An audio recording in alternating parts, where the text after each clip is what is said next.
welcome to another English Sparkling with Tweedy video. Back at my favourite tree once again. It is a Friday early evening, a bit before sunset. Sunset's just after 5. Now it's a bit before 5. Still have this long-standing tradition of having a hankering for something fizzy on a Friday end of the working week.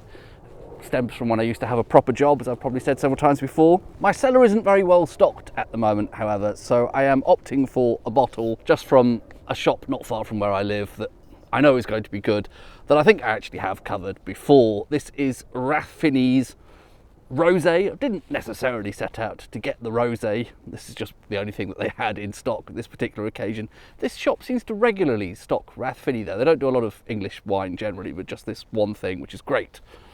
And it's the 2019 vintage. They've been on that vintage for quite a while now. I think when I reviewed this previously, it was something like a year and a half ago now. I'll put a link, whichever corner that's going to be. It is actually the eve of Valentine's Day. I hate Valentine's Day, like most middle-aged men do, like most men do probably. So perhaps some rosé sparkling seems oddly fitting for a romantic evening in the woods, for one.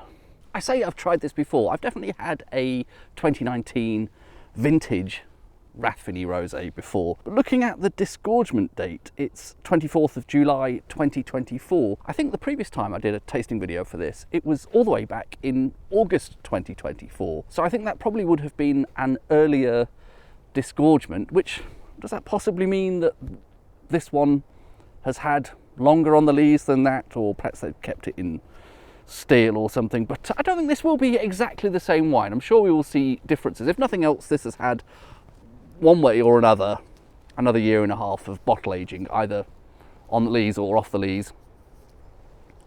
So this is going to be a more mature, more probably, maybe more complex, maybe more nuanced. I don't know. We'll see how it is. Going to be a slightly different wine. That's my justification for recovering a wine I've covered before. But of course the other thing is it's just hard to get hold of English sparkling in London. I've complained about this before, sorry for the rustling sounds. There are limited shops in London that sell more than just 1 or 2 bottles. In fact, you know, most wine shops, many wine shops have nothing at all, which is bizarre. But there you go. It's London for you. I think the wind is wobbling the camera a bit. Shall I? Oh, sorry. I'll perhaps move the camera back over here in a moment once I've poured a bit of this. Sorry, that's happening off screen, isn't it? Nice sort of, I don't know, salmon pink.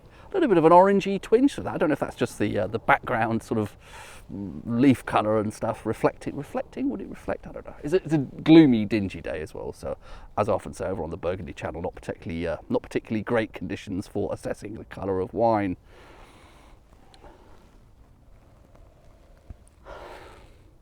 Pre-swirl,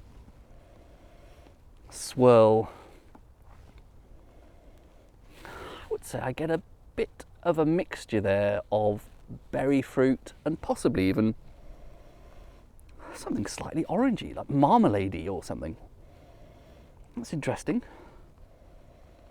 Yeah, pretty sure there's a hint of orange. I don't know if there's some Pinot Meunier in this. Sometimes Meunier can give off slightly orangey notes, I find. Interesting. I'll give that a bit of a swirl, see what it does.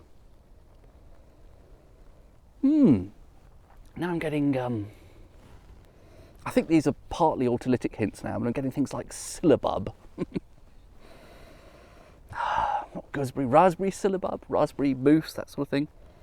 Slightly creamy notes that I think are somewhat related to the autolysis. There probably is something subtly bready or cakey there as well. Okay.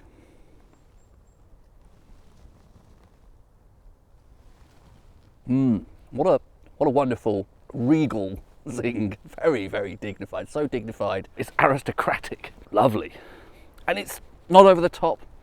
And accompanied by a wonderful, again, very dignified, very elegant mouthfeel. I think possibly with the previous tasting, was I describing this as one of those wines that sort of levitate somewhat. It's incredibly light on the palate. Not to say inconsequential, but very light sensation as a result of that wonderfully fine set of bubbles there. And it's really dry. I think these are pretty low dosage wines, aren't they, usually? Rathfinny. Some of this technical information is available online. I could probably look up the...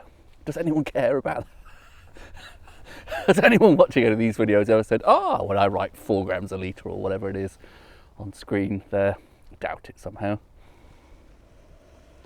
And fruit-wise, I think a continuation of the same thing on the palate. Nice, elegant, sophisticated sort of berry fruit.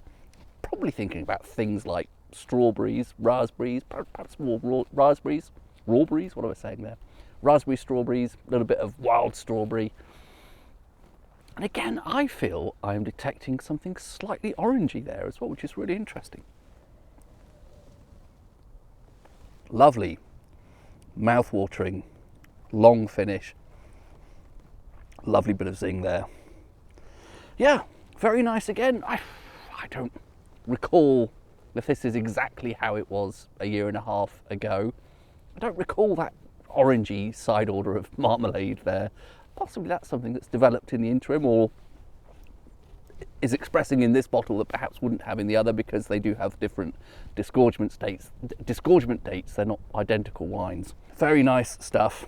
So I'm going to sit here in the woods now, in the gloom, enjoy this. It's a bit of a cold day actually, so probably ideally I would have had something red and warming rather than something chilled and rosé, but there you go. As I say, it's the eve of Valentine's Day, so somehow this is appropriate. I don't know, and it's a Friday. I like having English sparkling on a Friday evening.